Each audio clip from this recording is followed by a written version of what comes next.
Hello! The Best Christmas Pageant Ever by Barbara Robinson, illustrated by Laura Cornell.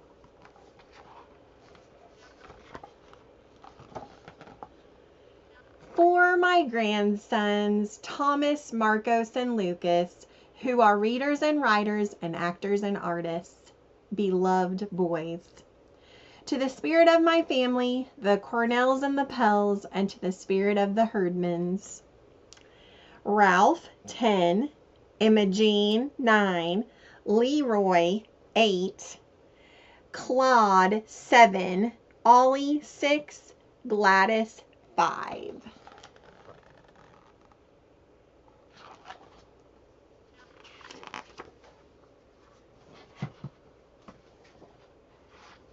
The Herdmans were the worst kids in the history of the world.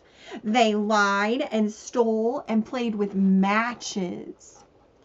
They were so awful you could hardly believe they were real.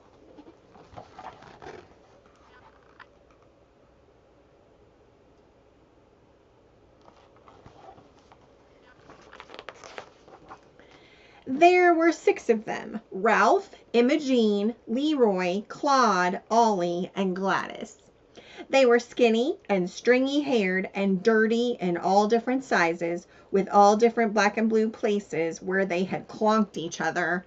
They lived over a garage, and when they didn't have anything else to do, they would bang the garage door up and down and try to squash each other, or the mailman, or their crazy one-eyed cat. Everybody stayed away from them.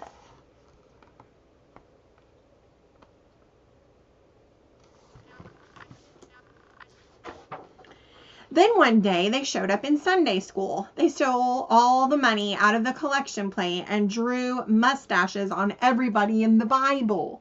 And though nobody knows how, they took over our annual Christmas pageant. Our Christmas pageant is always the same: kids in bathrobes and bed sheets, acting out the story of Mary, Joseph, and the baby Jesus being born. Everybody knows the story. Everybody but the Herdmans.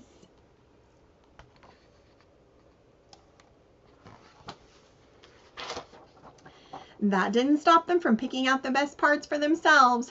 "I'll be the Mary," Imogene yelled, "and Ralph, he'll be the Joseph." Everyone else was afraid to volunteer. That left 3 herdmans, Leroy, Claude, and Ollie, to be wise men, and the worst herdman of them all to be the angel of the Lord. "Me," Gladys hollered. "I'll be that. What is it?"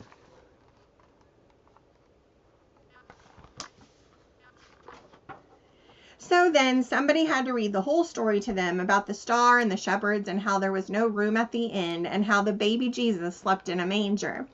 The herdmans were shocked. "They stuck them out in the barn," Imogene yelped, "and they tied Jesus up in rags and put him in a feed box. At least we put Gladys in a bureau drawer."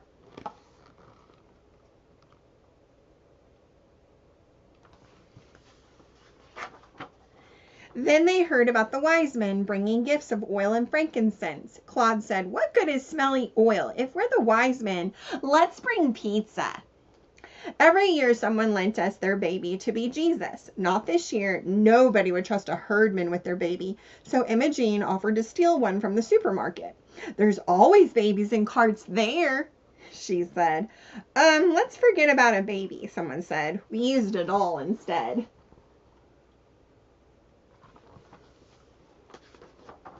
Every rehearsal was an adventure. Leroy wanted to chase the mean innkeeper out of town, and Claude and Ollie wanted to run off with the baby to keep him safe. Imogene said she wouldn't name him Jesus, she would name him Bill, and she wouldn't let the wise men worship him. "Get away from that baby," she marked at them. "You might have germs."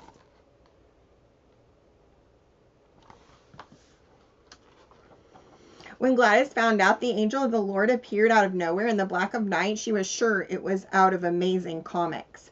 "Shazam!" she yelled, smacking the kid next to her. Gladys liked to smack things. Our Mary was loud and bossy. The wise men were sneaky, and the angel of the Lord came from outer space. This was going to be the worst Christmas pageant ever.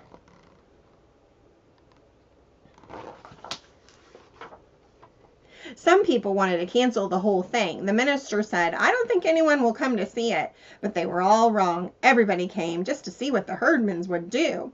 When the curtain opened, Ralph and Imogene stood in the wings, frozen, as if they weren't sure what to do. They weren't pushing or hitting or being herdmans. The chorus waited and hummed and waited like an old refrigerator.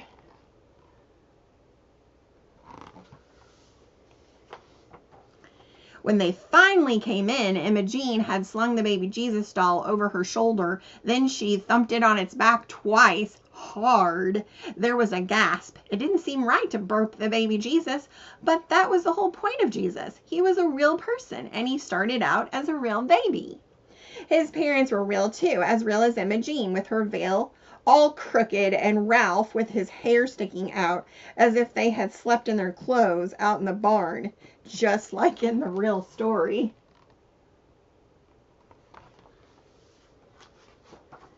Then came Gladys from behind the shepherds, shoving them out of the way and stepping on everyone's feet. "Hey!" she yelled.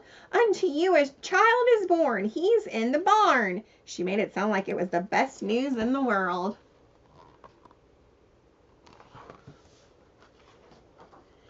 Right behind Gladys came the wise men, but they didn't have the usual frankincense and gold and oil, and they didn't have a pizza. Instead, Leroy was carrying something big and heavy. It was a ham from the herdman's food basket. The church gave them one every year. The herdmans had never before given anything away except clonks on the head, so you had to be impressed. The herdmans were giving the baby Jesus their Christmas ham.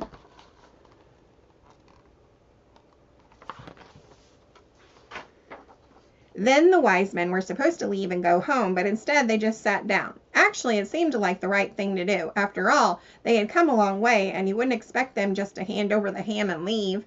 It seemed natural, too, to burp a baby who might be fussy or tired, and for someone to tell people where the baby was so they wouldn't have to wander all over the place. Somehow, every wrong thing the herdmans did seemed right and natural.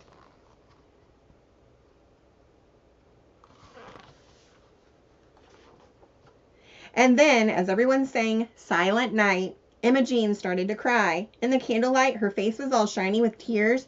Awful old Imogene in her crooked veil, crying as if Christmas had just come over her all at once.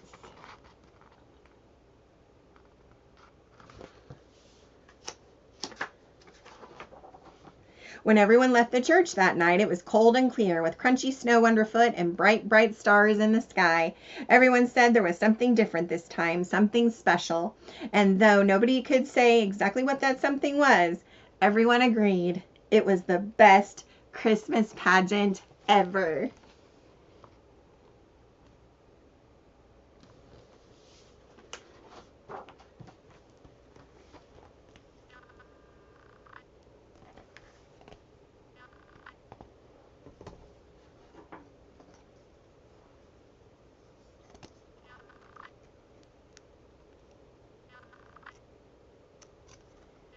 Goodbye.